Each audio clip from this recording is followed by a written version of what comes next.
E aí, pessoal, como vocês têm passado? Continuam bem, saudáveis, física e mentalmente? Preservem-se nesses dias, tá? Cuidem-se. Já faz um tempo desde a nossa última aula de Primeira Guerra, né? E eu imagino que vocês não esperavam me ver por aqui tão cedo, mas nós ficamos com assuntos inacabados e a gente precisa dar conta dessas coisas antes de voltar a se ver pessoalmente. Como já dizia um velho amigo meu, antes tarde do que mais tarde. Então vamos lá, Revolução Russa. Ou só para dar uma repaginada, o que a gente viu até agora? Primeira República e Primeira Guerra. Falta então Revolução Russa e a nossa última unidade para encerrar de vez, ou de fato, o primeiro bimestre. Revolução Russa, que a gente já viu. Esse vídeo é só de revisão de Revolução Russa. Como todos os nossos outros assuntos, a gente começa a falar dela pelos seus precedentes, o que veio antes dela, o que foi que propiciou, o que foi que criou um ambiente favorável, propício para que um evento de tal magnitude ocorresse naquele lugar, naquele momento, com aquelas características. A gente está falando da Rússia, certo? Do Império Russo, que era um império até então. E manteve mais ou menos a mesma estrutura de base feudal desde a Idade Média. Entre o século XVI e o século XX, não mudou muita coisa, a estrutura era mais ou menos a mesma, era uma monarquia absolutista. Daquelas mesmas monarquias absolutistas que a gente estudou na Idade Média, com aquela mesma pirâmide social tripartite hierarquizada, sem mobilidade social, de clero, nobreza, servos. Todos os poderes eram concentrados na mão e na figura do monarca, né, que era o czar,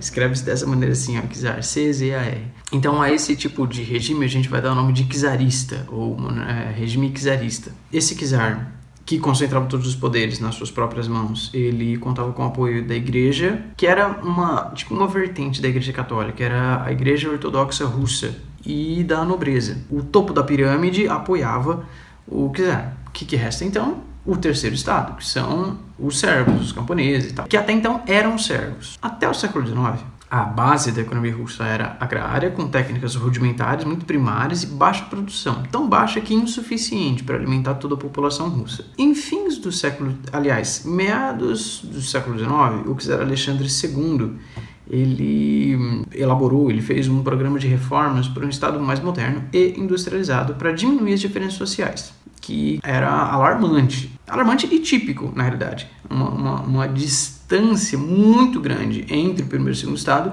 e o terceiro estado. Só que isso gerava muitas revoltas, né? E conforme a Europa vai presenciando uma série de movimentos liberais ou libertários de caráter antimonarquista nesse período, lembrem-se que a gente viu o iluminismo entre os séculos 17 e 18, e aí estourou a independência dos Estados Unidos e a Revolução Francesa e a Revolução Industrial mais ou menos junto, e uma série de teorias políticas nesse século XIX de libertação, de igualdade e liberdade, igualdade de direitos, de estudo, direitos políticos, liberdades políticas, enfim. Então, esse monarca russo, o Alexandre II, a princípio, elabora um programa de reformas para diminuir essa disparidade, essa distância social entre os estados. Ele propõe o fim do trabalho servil. Então o terceiro estado, que eram os componentes do terceiro estado, que eram tidos como servos até então, eles não são mais servos, eles são levados a cidadãos, que permite uma participação política. Na prática, na realidade do trabalho, não mudou muita coisa, e nem nas suas condições de vida físicas, palpáveis e materiais. Mas, para além disso, ele tinha um programa de reforma agrária, para dar terras para essas pessoas, para esses camponeses, que a maior parte da população vivia na zona rural. Foi uma reforma agrária que foi implementada de maneira muito tímida, muito insuficiente, foi insatisfatória, não atendeu os anseios da população, não resolveu o problema que havia. Vejamos, no início do século XX, nesse período que a gente está falando, logo depois dessas reformas, 80% da população vivia no campo em péssimas condições de vida, de habitação, de trabalho, de alimentação. E nas grandes cidades, os operários não tinham uma vida muito melhor, tinham uma vida diferente, certamente era diferente. As condições no campo e na cidade eram diferentes de maneira geral, mas nenhum dos dois estava em vantagem em relação ao outro. Porque lembram que a Revolução Industrial ela começou a se desenhar desde meados do século XVIII, 1760, 1780, e se estendeu até meados do século XIX também. E dali ela se espalhou, se disseminou pelo resto da Europa, pelo resto do mundo. E chegou na Rússia. Sim, apesar de manter essa estrutura feudal, apesar de manter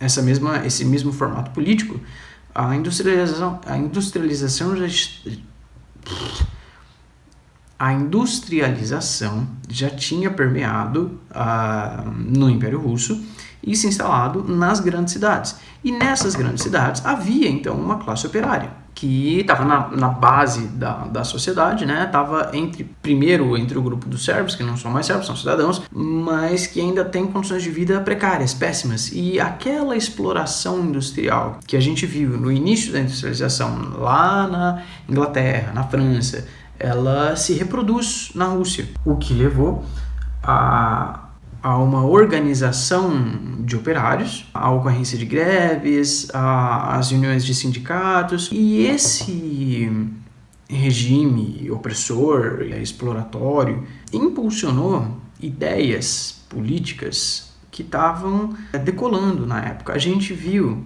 no finzinho do ano passado algumas dessas teorias políticas do século XIX, de meados do século XIX. Em 1848, enquanto ocorria aquela Comuna de Paris, teve uma obra de grande importância que trouxe à tona ou que popularizou um conceito político que a gente vai chamar de socialismo. Foi o Manifesto Comunista do Marx e do Engels. Então, essas ideias encontraram um ambiente muito propício para se disseminar dentre essa camada popular na Rússia, ainda no Império Russo. E, de novo, nós estamos falando de início do século XX agora. Então, posto esse contexto,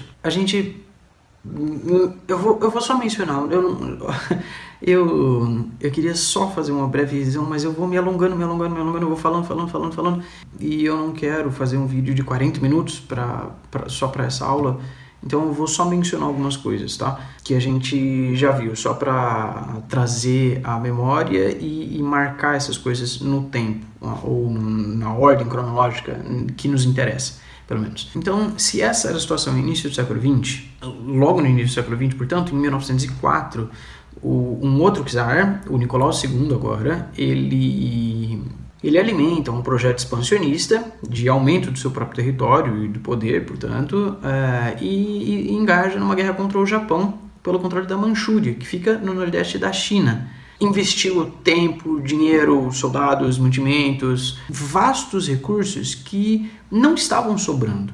A situação da Rússia não era de riqueza e opulência e folga e largueza para se lançar em empreitadas desse tamanho. O Império passava por dificuldades de manter a sua própria população minimamente saudável, mas se envolveu nesse conflito, nessa guerra, que a gente vai chamar de Guerra Russo-Japonesa, que durou de 1904 a 1905, ou 1904 a 1905, e perdeu, não conquistou a Manchúria, perdeu tudo que ela tinha investido eventualmente nessa guerra, e isso aumentou ainda mais as tensões sociais.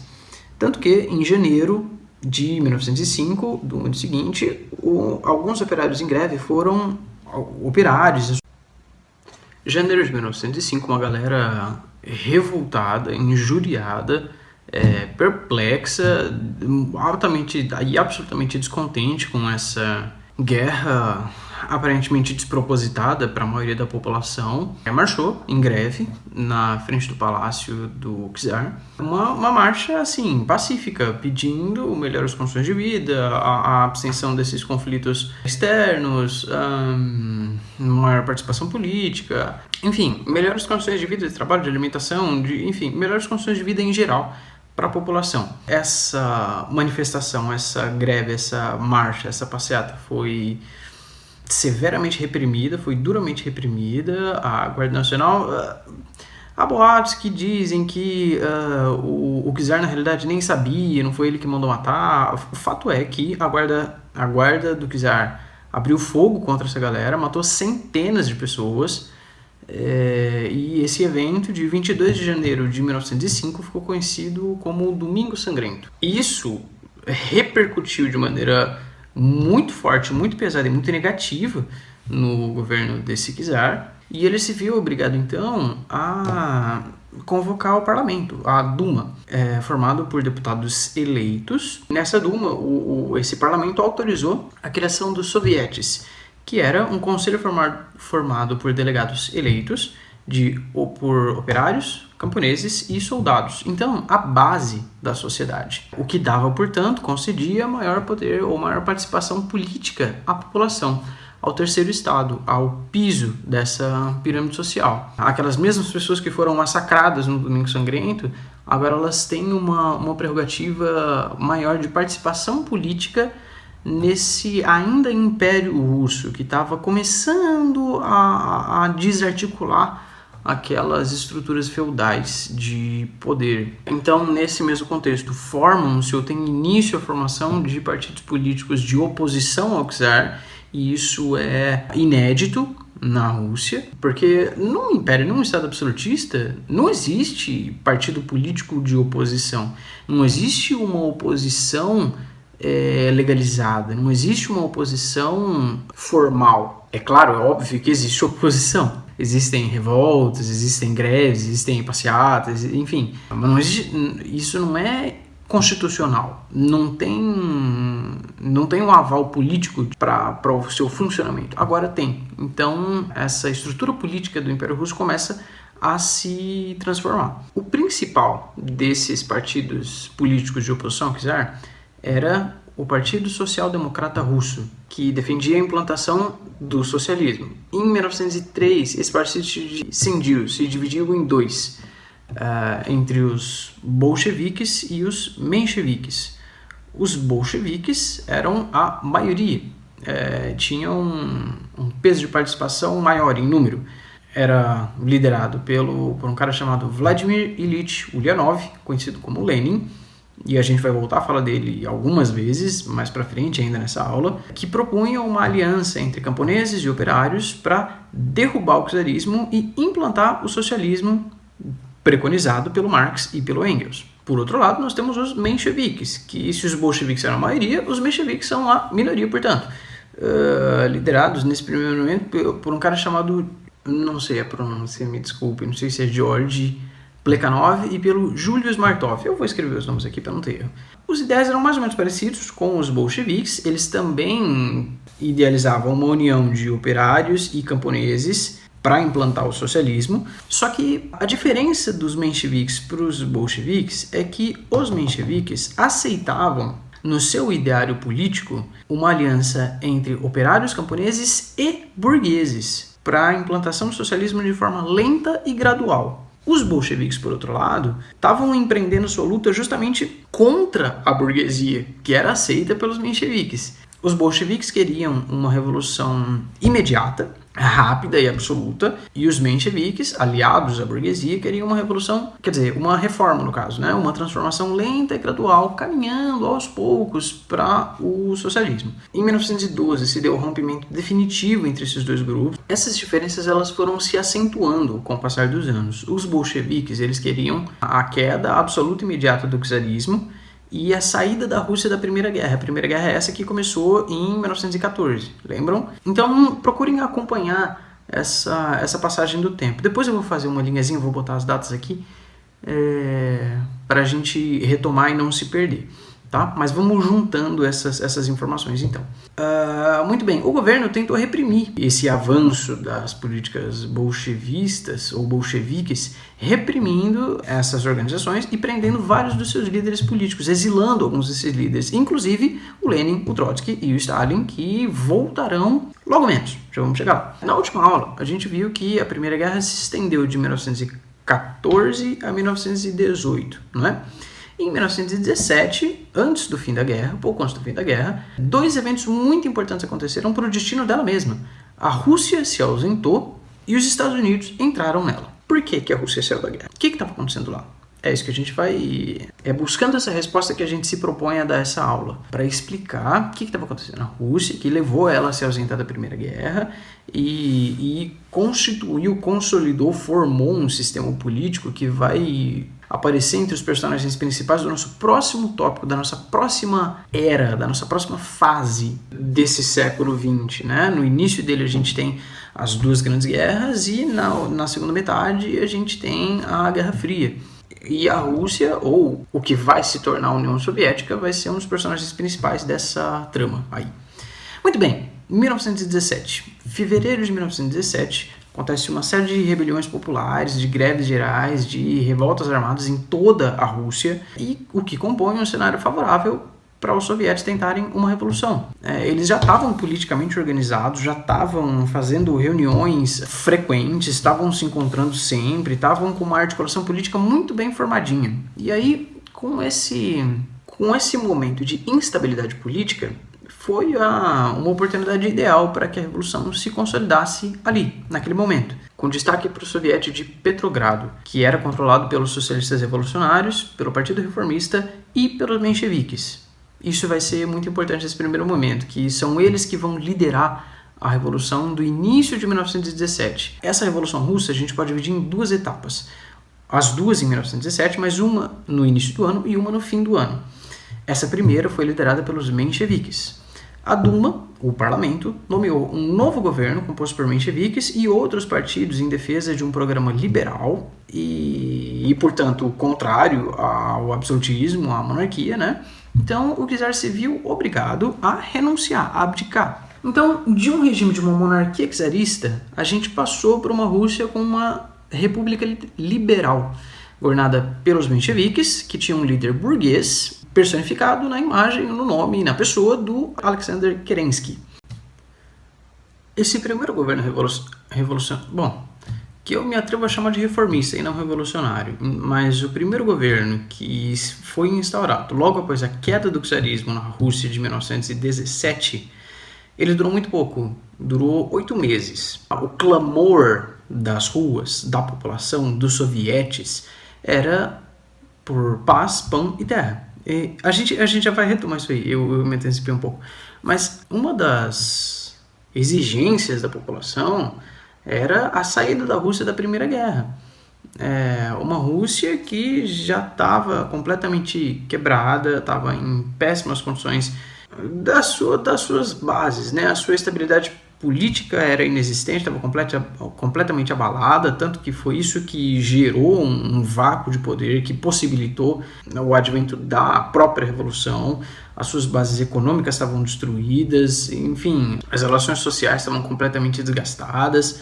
Muito bem, então esse primeiro governo liderado pelo Kerensky, dos mencheviques, manteve a Rússia na Primeira Guerra. No entanto, concedeu anistia aos exilados políticos, aqueles opositores do governo que foram perseguidos, exilados pelo czar ainda, eles agora receberam um perdão político e puderam voltar para a Rússia. Dentre essa galera, voltou o Lenin e o Trotsky, alguns dos líderes do partido bolchevique.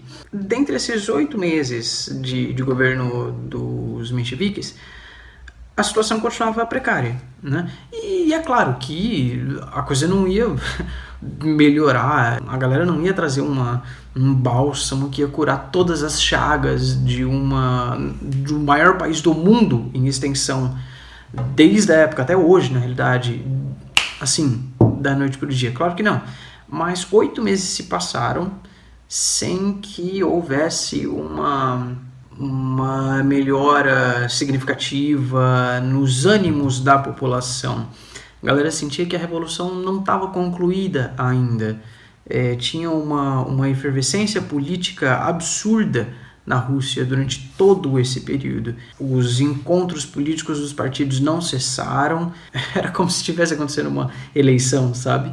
Só que esses partidos se articulando e conversando entre si, e a guerra ainda estava rolando, né? Então eles traziam notícias da guerra.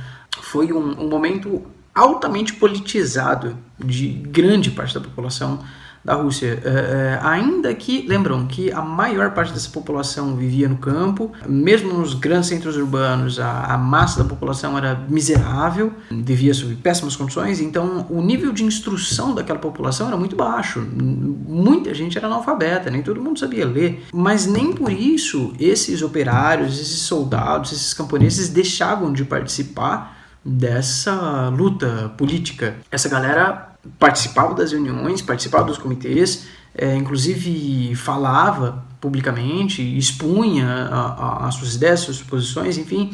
E a galera que trazia notícias, né, da guerra ou da situação política das outras cidades, enfim, eles se reuniam e liam o jornal em voz alta, ou liam os anúncios em voz alta, e a galera em volta ouvia e participava. Então, 8 meses se passaram, mais ou menos nesse estado de coisas. E aí, o Lenin, que recebeu aquela anistia política e retornou à Rússia, portanto, ele trouxe as chamadas teses de abril, que pediu o seguinte, dentre outras coisas, né? A distribuição de terras aos camponeses, a execução daquela reforma agrária que foi proposta lá atrás, que tinha sido mal e porcamente executada, que não tinha alcançado a população. Essas teses de abril pediam também a direção das fábricas por comitês operários e não pela burguesia. Lembrem-se que os bolcheviques, que eram liderados pelo Lenin, queriam acabar com a burguesia. Quem que é a burguesia? Os mencheviques, que estão no poder. Mas, enfim, as teses de abril pediam, então, a direção das fábricas por comitês de operários e não pelo burguês dono da fábrica ou pela diretoria. Essas teses de abril pediam também, e aí talvez você possa achar que há uma contradição nesse momento com a política que será implementada por eles depois. Eu não quero dar spoiler, apesar de eu já ter dado essa aula antes. Enfim, então, essas teses de abril pediam também autonomia para as nacionalidades oprimidas pelo Império Russo. Quer dizer, a Rússia era um império gigantesco. E aí tinha outras nacionalidades, outros países vizinhos que eram oprimidos por esse império. E aí as teses de abril pediam a autonomia dessas nacionalidades. Falou, deixa essa galera em paz, gente. Vamos se preocupar com os nossos problemas aqui e deixa essa galera para lá. E pedia, talvez uma das principais reivindicações, a saída imediata da Rússia da Primeira Guerra. Um dos slogans dos bolcheviques era todo o poder aos sovietes. Era uma das propagandas dos bolcheviques, inclusive dentro dessas teses de abril. Todo o poder aos sovietes. A política deveria ser gerida, os órgãos políticos, as fábricas, os órgãos estatais, a política, a economia, enfim, tudo deveria ser gerido pelos sovietes. O que eram os sovietes? Eram comitês de operários, camponeses e soldados, ou seja, a base da população. Quer dizer, todo o poder para o terceiro estado, chamado terceiro estado. Por isso que isso a gente pode chamar agora de uma pretensa revolução, porque altera as bases dessa sociedade, altera a maneira de funcionamento dessa sociedade de maneira brusca e imediata. Isso que compõe o nosso conceito de revolução. O que foi executado pelos mencheviques, a gente pode chamar de reforma, porque não alterou as bases dessa sociedade, manteve as coisas mais ou menos como estava e mudou o líder, na realidade, né? Que era... Claro, não só. A gente está tratando isso de maneira mais ou menos simplista, ou muito simplista, mas não alterou a estrutura da sociedade da maneira como essa população esperava que fosse, porque não beneficiou as classes mais pobres. Lembrem-se que os mencheviques são a alta burguesia. Mais para o fim do ano, que a gente vai chamar de Revolução de Outubro ou Revolução Vermelha, os bolcheviques, compostos junto com operários armados, ocuparam o Palácio de Inverno, que era a sede do governo de Petrogrado, e depuseram o governo vigente dos mencheviques, do Kerensky. A figura do Kerensky. O Kerensky foi derrubado pelos bolcheviques num golpe de Estado, num golpe armado. Esses caras convocaram o segundo congresso dos sovietes e eles assumiram o poder. Então, nesse momento, na Revolução de Outubro, em outubro de 1917. E quem eram as figuras proeminentes de poder no partido dos bolcheviques? O Lenin, à frente de todos eles, acima de todos eles, o Trotsky e o Stalin. A gente vai voltar a esses caras mais pra frente. E nesse momento o Partido Bolchevique ele muda de nome. Ele passa a se chamar oficialmente Partido Comunista e promoveu uma série de reformas imediatamente. Assim que ele tomou o poder, a gente precisa salientar algumas coisas. Principalmente, lembram que a propaganda deles era um dos lemas que a gente... Eu posso até pôr na prova de vocês alguma questão perguntando qual era o principal lema da Revolução Russa ou das 10 de abril, e aí vocês vão me responder: paz, pão e terra. A parte da paz era a saída da Rússia da Primeira Guerra Mundial. E isso se efetivou no Tratado de Brest-Litovsk em 1917, no fim de 1917, portanto, né, com a Revolução de Outubro. O que era esse Tratado de Brest-Litovsk? Era um tratado de paz, de não agressão com a Alemanha. Dentre outras reformas aplicadas pela Revolução de Outubro, eles fizeram uma série de nacionalizações, estatizações, reforma agrária, militarização, criou um corpo de exército, a criação do chamado Exército Vermelho, liderado pelo Trotsky, que visava combater os inimigos da Revolução. Quem eram esses inimigos da Revolução? Se os revolucionários se organizaram sob o nome de Exército Vermelho, os inimigos da Revolução se aglomeraram sob o nome de Exército Branco. Quem que eram esses caras? Eram os antirrevolucionários, russos ou não. Não só internos à Rússia, como externos, potências externas também, que não tinham, aliás, que tinham interesse em barrar a Revolução, porque ela tinha cunho socialista. E, portanto, ameaçava a soberania de outros países, ou podia se configurar como uma ameaça à soberania de outros países. Esse Exército Branco, então, temia o avanço do comunismo e, por isso, se juntou para barrá-lo. Era composta, portanto, de potências europeias, mais Estados Unidos e Japão. Houve uma contraofensiva quase imediata desse Exército Branco à tomada de poder pelo Exército Vermelho em outubro de 1917. O que levou a um estado de guerra civil, que perdurou por 2 anos, de 1918 a 1920, que aprofundou ainda mais a crise política e econômica pela qual a Rússia passava.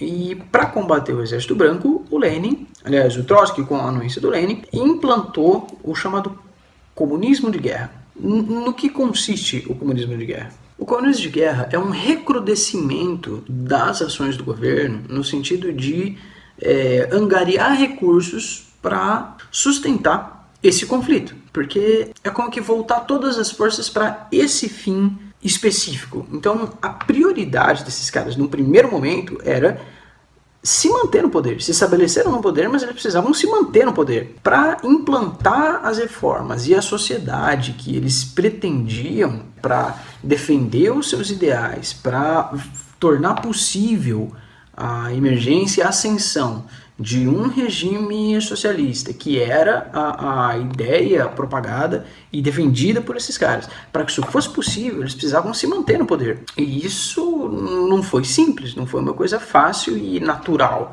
A galera fez um abaixo-assinado, eu, todo poderoso sovietes, fizemos a revolução e agora vamos mudar o mundo, começando por dentro de casa. Não, a galera estava tentando puxar o tapete deles a todo momento. Esse Exército Branco caiu matando com bastante ímpeto. Então foi necessário um esforço de guerra muito grande para barrar esse levante contrário. Então o Lenin implantou esse chamado comunismo de guerra, que obrigava os camponeses a entregar parte da produção para sustentar os soldados e a população urbana que geriam essa guerra, né? Suspendia a liberdade de imprensa, a liberdade de greve, a liberdade de associação. A estatização foi levada ao extremo, proibia qualquer iniciativa privada, então botava todos os esforços do país nas mãos do Estado, que tinha como principal ou única prioridade eliminar o Exército Branco para daí então poder tocar suas políticas e fazer as reformas que ele pretendia. Então essa guerra civil se estendeu por 2 anos. Em 1921 o Exército Vermelho venceu e expulsou o Exército Branco, só que a Rússia estava arrasada, estava destruída, estava falida e destruída. E ela vinha, na realidade, numa longa série de traumas desde o início da nossa conversa. A Rússia está só se afundando num buraco cada vez mais fundo. Ela está cavando o buraco com os próprios pés. Mas então a gente chegou num momento que agora a gente espera uma retomada brilhante. Então, em 1921, o Exército Vermelho venceu, expulsou o Exército Branco. Então, no ano seguinte, em 1922, é implantada a nova política econômica, que a gente pode chamar pela sigla de NEP. Vocês vão perceber que nova política econômica não é exatamente correspondente à NEP, né? NEP é para Novaya Ekonomiskaya Politika. Mas se botar com o nome de NEP, é disso que a gente está falando. Nova política econômica implantada em 1922 pelos bolcheviques, ou agora Partido Comunista, liderados pelo Lenin, concluída finalmente a Revolução Russa e derrotado o Exército Branco. Isso quer dizer que agora sim a Revolução Russa começa a dar os seus primeiros passos a caminho do tão sonhado socialismo, né? Esperado por essa classe operária trabalhadora, pelos sovietes, que deram o sangue e o suor nessa empreitada, nessa luta inédita na história do mundo, e vão vislumbrar os seus primeiros frutos a partir desse momento, só depois de derrotado o Exército Branco. Então, em 1922, com a criação dessa nova política econômica, o Lenin propôs a criação ou a unificação das províncias russas na chamada União das Repúblicas Socialistas Soviéticas, ou URSS, como a gente vai chamá-la pelos próximos tantos anos e durante todo o período da Guerra Fria. A Rússia, que passa a ser a União Soviética, só vai voltar a ser Rússia lá no fim do século XX, porque hoje, vocês percebem que hoje a gente chama Rússia de Rússia e não de União Soviética. A gente vai dizer como foi que ela virou para lá e virou para cá de novo. Então é nesse momento, em 1922, que a Rússia deixa de ser Rússia e passa a ser União Soviética, União das Repúblicas Socialistas Soviéticas, lideradas pelo Lenin num primeiro momento. Essa nova política econômica, ela era um plano de recuperação política e econômica, que dizia que era necessária uma reaproximação com o capitalismo para poder estabelecer as suas bases de novo, porque a Rússia estava em frangalhos, estava destruída, já falamos, e é importante ressaltar isso para justificar essa necessidade de uma reaproximação com o capitalismo para ficar mais ou menos bem das pernas de novo e poder voltar a caminhar sozinho. O lema dessa nova política econômica, dessa reaproximação com o capitalismo, era dar um passo para trás e dois para frente. É poder se recuperar para poder seguir adiante. Então, de 1922, esse foi um marco muito importante. Em 1924, o Lenin morre, o que abre uma disputa de poder na cúpula do Partido Comunista entre o Trotsky e o Stalin. Quais que eram... que eles tinham propostas diferentes, na realidade. O Trotsky, ele queria uma revolução socialista em escala mundial. Ele queria estender o socialismo para o mundo inteiro imediatamente. Ao passo que essas transformações ocorriam na Rússia, ou na União Soviética agora, ele queria que esse mesmo regime, esse mesmo tipo de governo se espalhasse pelo mundo inteiro. Em 1920, já estamos em 1924, lembrem-se, já acabou a Primeira Guerra Mundial e aquela Europa está se reconstruindo. A Europa toda nesse momento está se recuperando de um trauma sem precedentes. Nunca na história do mundo tinha acontecido uma desgraça de proporções tão absurdas. E a gente já vai voltar a falar desse contexto de reconstrução da Europa e como que os Estados Unidos se deram super bem nessa história, das peculiaridades dessa década de 20 do século 20. Mas enfim, então o Trotsky queria uma revolução socialista mundial para tirar a Europa e o mundo todo, na realidade, desse abatimento pós-Primeira Guerra Mundial. E o Stalin, por outro lado, ele queria um socialismo, ou ele defendia o socialismo apenas interno à União Soviética. O Stalin venceu esse conflito, o Trotsky foi exilado e depois de alguns anos foi morto. E o Stalin então governou, ele assumiu o governo em 1928 até 1953, quando ele morreu. E ele implantou uma ditadura assim cruenta. Foi pesado o regime do Stalin, que a gente vai chamar inclusive de stalinismo, vai ganhar o nome dele. Ele reprimiu liberdades individuais, prendeu políticos opositores, estabeleceu, no primeiro momento, 2 planos quinquenais para recuperar e tocar a economia e poder estabelecer as suas reformas, os seus planos de instauração do socialismo. Chamados 2 planos econômicos quinquenais. O primeiro deles, de 1928 a 1932, e um segundo, de 1933 a 1937. O objetivo dele era a nacionalização das indústrias, que já vinha acontecendo gradativamente desde outubro, né, de 1917, com a tomada do poder pelos bolcheviques, Partido Comunista, Lenin, etc. Então, nacionalização das indústrias, coletivização da propriedade privada, acabar com a burguesia, portanto, redistribuir as posses, os bens, as indústrias, os meios de produção da burguesia, os detentores dos meios de produção para a população, portanto, a coletivização da propriedade privada. Olha, na teoria, tudo isso é ótimo, é muito bonito, é de fato, causa de fato, provoca de fato uma série de mudanças impensadas no Império Russo czarista, mas não se concretizou, não se realizou aquele mundo dos sonhos escrito pelo Marx e pelo Engels. Não foi aquilo que eles pensaram inicialmente que se efetivou na Revolução Russa, liderada ou continuada, guiada pelo Stalin. Muitos dos ideais se perverteram, a intenção era que fossem todos iguais, né? Essa coletivização da propriedade privada, todo poderoso soviético, que o terceiro estado, toda a população fosse detentora dos meios de produção, que a classe trabalhadora se apropriasse dessas regalias, né? Mas como o nosso histórico já nos provou tantas e tantas vezes, numa sociedade onde são todos iguais, alguns são mais iguais do que outros. Houveram muitos desmandos nessa política governamental do Stalin. E a sua maneira de conduzir a política isolou a União Soviética do restante do mundo.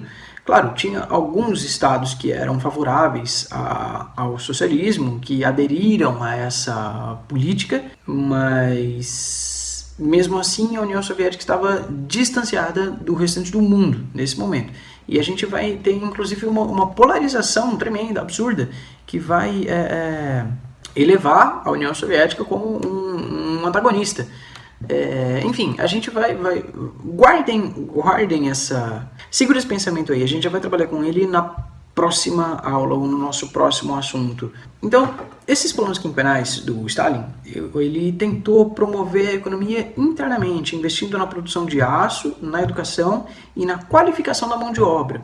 Então, era menos agricultura e mais industrialização. Menos agricultura e mais indústria, através do investimento na produção de aço, na educação e na especialização de mão de obra. Para qualificar essa população para a indústria, certo? E dessa maneira aumentar a industrialização. E quando eu digo, ou quando a gente fala de investimentos em educação, é uma educação de maneira muito ampla e geral, tá? Por exemplo, tem um item na brochura de vocês que é absolutamente relevante, a maneira como ele trata a arte, ou as produções artísticas e a cultura de maneira geral, nesse estado revolucionário. A arte deveria servir ao Estado, aos propósitos do Estado.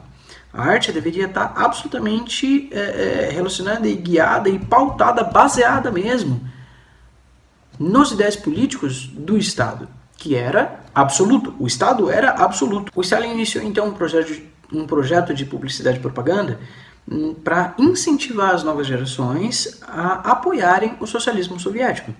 Era ensinar a população a ideologia socialista e o papel do cidadão na revolução. Um dos alvos dessa propaganda eram os trabalhadores e a sua importância política na manutenção e na busca dos objetivos desse Estado. Então, essa arte a serviço da revolução ganhou o nome de realismo socialista.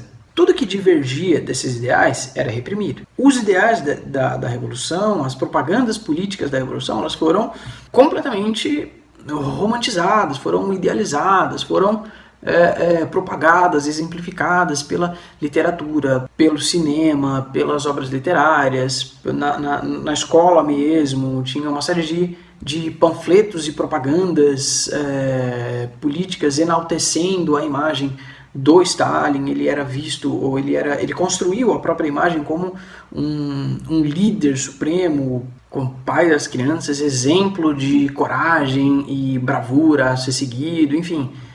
Ele era tido como a estrelinha a ser replicada, né? Todo mundo deveria se espelhar no próprio Stalin e nessa defesa ferrenha dos ideais da política socialista e da propaganda estatal, portanto. Então, eu falei que ia fazer uma linha do tempo rapidinha para a gente retomar essas coisas, né?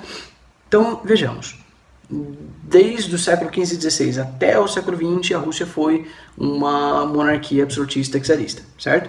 Em 1904 a 1905 ocorreu a Guerra Russo-Japonesa pela Manchúria, no nordeste da China. A Rússia perdeu, o Japão ganhou.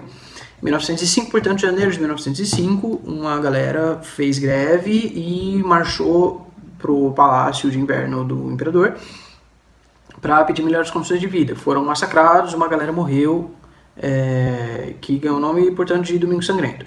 Com isso, o czar foi obrigado a convocar a Duma, o parlamento, que possibilitou a criação de partido, que possibilitou a criação dos sovietes e de partidos políticos de oposição ao czar. Dentre eles, o principal deles era o Partido Social Democrata Russo, ou o Partido Socialista, que se dividia em duas vertentes, os bolcheviques, que eram a maioria, e os mencheviques, que eram a minoria.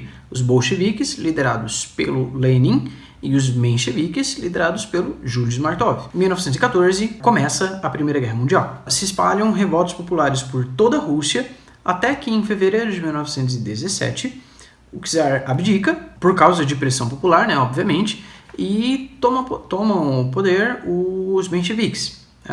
Um governo provisório se instaura, portanto, e substitui aquela monarquia czarista por uma república liberal menchevique, liderada pelo Kerensky, que durou 8 meses apenas.